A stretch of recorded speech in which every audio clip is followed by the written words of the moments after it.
Es vairs neskaitu naktis, kurās raudāju viena. Vairs neskaitu cilvēkus, kas solīja mūžīgi, bet pazuda. Es tik ilgi dzīvoju režīmā survive mode, kur smaids bija fake un man viss labi, tikai šovs.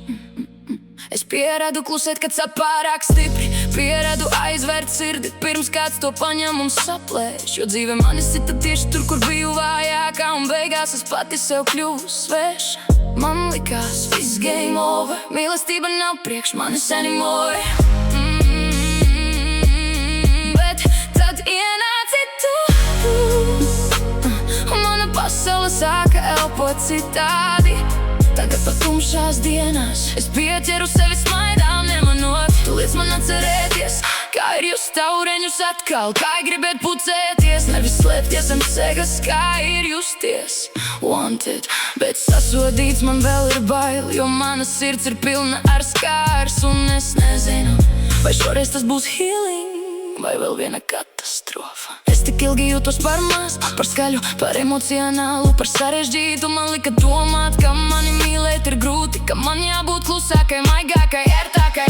Tāpēc tagad ir dīvaini, kad kāds skatās uz mani tā, it kā es būtu īpaša.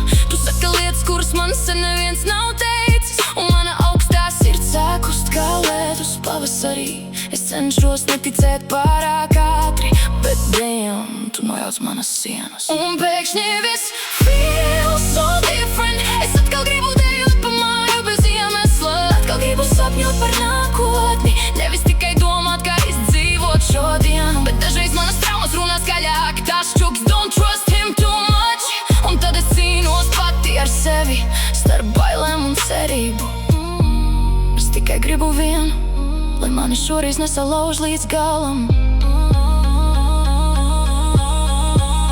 Ja tu zinātu, cik ļoti man pietrūka vienkārša maiguma, ne dāvanas, ne solījumi, tikai sajūta, ka esmu svarīga kādam pa īstam. Es negribu būt rezerves variants, ne ērta, kad kādam vientuļi. Es gribu būt tā sieviete, par kuru izvēlas cīnīties katru dienu. Maybe after all this pain, man vēl ir iespēja būt laimīgai. Varbūt visas tās asaras nebija velti.